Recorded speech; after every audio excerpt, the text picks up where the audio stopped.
বিরতি শেষে সবাইকে আবারও স্বাগত জানাচ্ছি আনোয়ার খান মডার্ন মেডিকেল কলেজ হাসপাতাল দেহঘড়ি অনুষ্ঠানে। দর্শক, স্বাস্থ্যসেবা ও তথ্য বিষয়ক সরাসরি সম্প্রচারিত দেহঘড়ি অনুষ্ঠানে আমাদের আজকের আলোচনার বিষয় জন্ডিস নির্ণয়, চিকিৎসা ও প্রতিরোধ। অনুষ্ঠানে আমাদের সঙ্গে আজ স্টুডিওতে উপস্থিত আছেন এমএইচ সমরিতা মেডিকেল কলেজের ভাইস প্রিন্সিপাল অধ্যাপক ডাক্তার মোহাম্মদ মোহসিন কাউসার।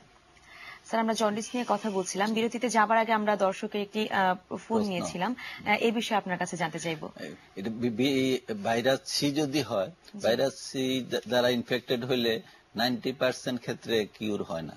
আচ্ছা, মানে 10 ভাগ দেখা গেছে যে কিউর হয়, আর 90%ই হয় না।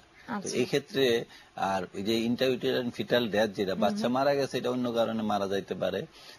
আর ওনার ক্ষেত্রে হেপাটাইটিস সি ভাইরাসের কোনো ট্রিটমেন্ট এখনো স্যাটিসফ্যাক্টরি ট্রিটমেন্ট এখনো আমাদের নাই।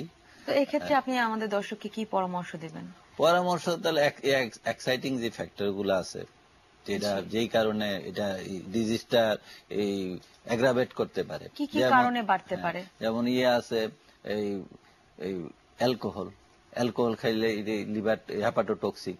অ্যালকোহল যদি হয় তার অ্যালকোহলটা করে দিতে হবে, অ্যাভয়েড করতে হবে। কারণ এটা আলটিমেটলি তো হেপাটাইটিস সি ভাইরাসটা লিভারকে ইনফেক্ট করে, লিভার সেলের মধ্যে লিভার সিরোসিস করে, কার্সিনোমা করে, লিভারের মধ্যে হেপাটিক ফেলিউর করে। তো এই যে জিনিসগুলা যেন না হয়, সেই জন্য হেপাটোটক্সিক ড্রাগস, লিভারকে নষ্ট করে, এরকম ক্ষতি করে এরকম খাবার এবং এই ওষুধও খাওয়াটা।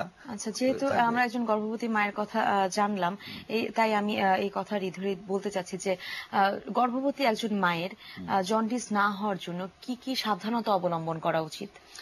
ওই জেনারেলাইজ জন্ডিস, জি, জন্ডিস এটা ভাইরাস জনিত রোগ। ভাইরাস এবং ব্যাকটেরিয়া যত মাইক্রো অর্গানিজম আছে যেগুলা দ্বারা রোগ হয়, সেগুলার ফার্স্ট হলো প্রিভেনশন হলো হ্যান্ড ওয়াশিং। আচ্ছা, বিফোর ইটিং এনিথিং, মানে কোনো কিছু খাবার আগেই সে হাতটা সাবান দিয়ে ধুয়ে নেবে, সাবান না থাকলে পানি দিয়ে ধুয়ে নেবে। এইটা করলে ভাইরাস এবং ব্যাকটেরিয়াল অনেক ডিজিজ প্রিভেন্ট করা আমাদের কাছে খুব সোজা। তারপরে সে ভ্যাকসিন যেটা আছে, ভ্যাকসিন নেওয়াটা নিবে, আর এই চেক আপ করাইতে পারে। আচ্ছা, তারা হেপাটাইটিস এ আছে নিয়মিত চেকআপের মাধ্যমে তিনি মনিটরিং করতে পারে। যেহেতু যদি গর্ভাবস্থায় তার জন্ডিস ধরা পড়ে, তাহলে তার কি করা উচিত বা কি ট্রিটমেন্ট হবে তখন? তার ফার্স্ট ট্রিটমেন্ট তো হবে রেস্ট, তো হলো ফার্স্ট জেনারেলাইজ একটা ট্রিটমেন্ট। হ্যাঁ, বিশ্রাম নিতে হবে এবং এই তার খাবার, কার্বোহাইড্রেট জাতীয় খাবার বেশি খাইতে হবে, যেমন ভাত, রুটি, এই টাইপের খাবার বেশি খাইতে হবে। এটা আবার অনেক আছে খায় না, কিছুই খায় না। আর মিষ্টি জাতীয় খাবার যখন বেশি খাবে তখন তার খিদা চলে যাবে, তখন আরো খাবে না। তো সেই জন্য নর্মাল ডায়েটই খাবে আর বিশ্রাম নিবে। আর ওষুধের মধ্যে এখানে হেপাটাইটিস বি দিয়া যদি হয়, হেপাটাইটিস বি দিয়া নর্মালি অ্যাকুট কোনো হয় না, এটা ক্রনিক হয়ে যায়। ক্রনিক হয়ে গেলে এটা এখানে কিছু করার নাই। তবে কিছু ওষুধ আছে, যেমন হেপাটাইটিস বি এর ক্ষেত্রে ইন্টারফেরন আছে, অ্যান্টাগাভির আছে, মানে অ্যান্টিভাইরাল কতগুলা ওষুধ আছে। এই অ্যান্টিভাইরাল ওষুধগুলা খাইতে পারে। আচ্ছা, এক্ষেত্রে তার গর্ভের যে সন্তান আছে তারও কি কোনো সমস্যা হতে পারে পরবর্তীতে? হেপাটাইটিস বি এবং এইচআইভি এগুলা ফিটাসের মধ্যে ট্রান্সমিট করতে পারে, প্লাসেন্টা দিয়ে ফিটাসের সম্ভাবনা থাকবে। হ্যাঁ, এটাও নির্ভর করবে ভাইরাল লোডের উপর। বেশি থাকলে বেশি সম্ভাবনা থাকে, কম থাকলে কম সম্ভাবনা থাকে।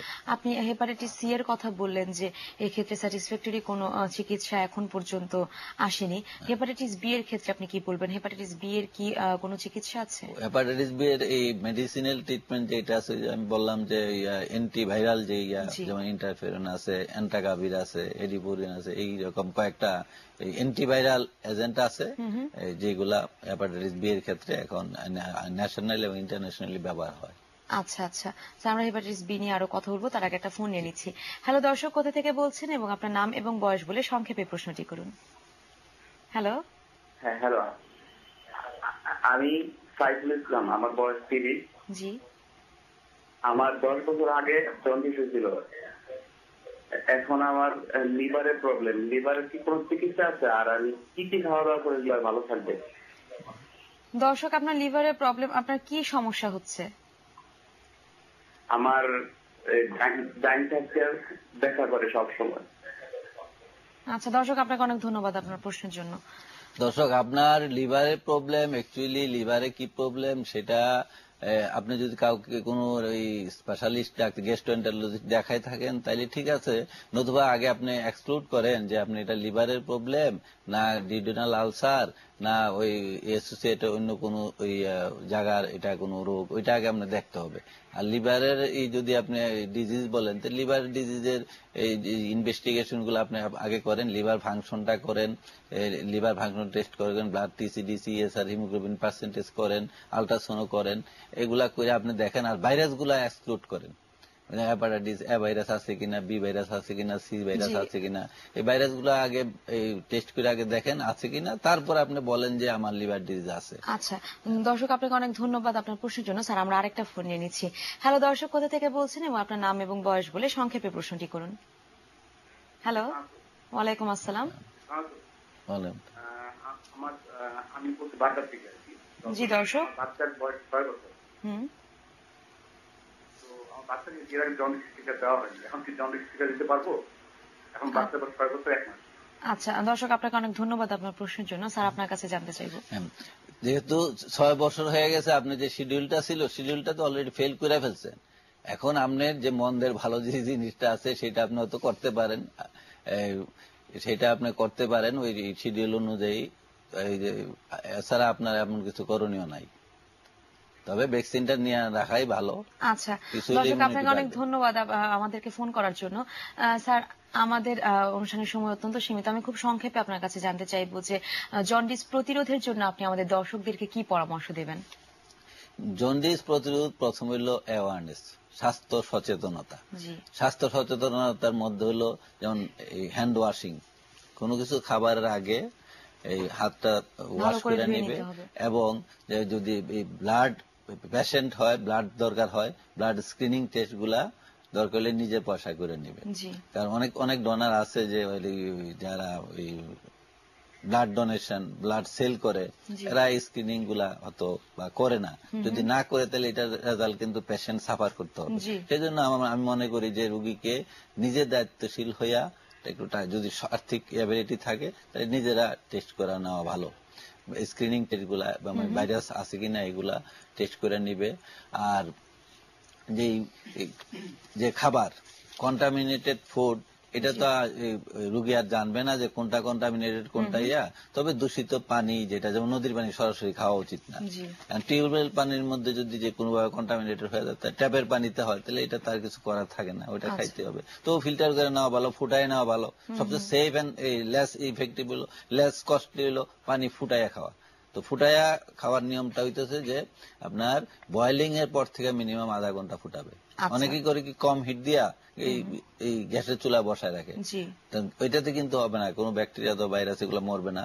বয়লিং পয়েন্ট থেকে হাফ এন আওয়ার। স্যার, আমাদের অনুষ্ঠানের সময় একেবারেই সীমিত, আপনাকে অসংখ্য ধন্যবাদ। অনেক ব্যস্ততার মাঝেও আমাদেরকে সময় দিয়েছেন, আমাদের স্টুডিওতে এসেছেন, সেজন্য থ্যাংক ইউ। প্রিয় দর্শক, আমরা আমাদের অনুষ্ঠানের একেবারেই শেষ প্রান্তে চলে এসেছি। দেহঘড়ির প্রতি পর্বে আমরা চেষ্টা করি বিষয়ভিত্তিক আলোচনার পাশাপাশি আপনাদের জানতে চাওয়া প্রশ্নগুলোর উত্তর দিতে, কিন্তু সময় সীমাবদ্ধতায় প্রত্যেককে সহযোগিতা করতে না পারায় আমরা আন্তরিকভাবে দুঃখ প্রকাশ করছি। দর্শক, জীবনে সুখ শান্তি ও সফলতা পেতে শরীরকে সুস্থ রাখতেই হবে, আর তাই আপনার রোগ বিষয়ক যে কোনো সমস্যা জানিয়ে চিঠি, ইমেল অথবা SMS পাঠাতে পারেন আমাদের কাছে। আমাদের কাছে লিখবার ঠিকানা প্রযোজক দেহঘড়ি, 21 টেলিভিশন, জাহাঙ্গীর টাওয়ার, 10 কারণ বাজার, ঢাকা 1215।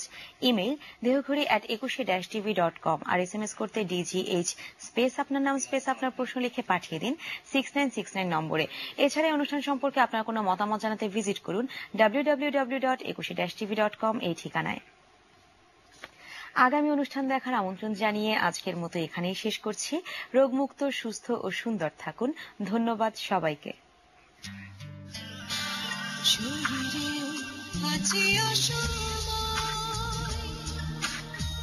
অসুখে বিসুখে সে তো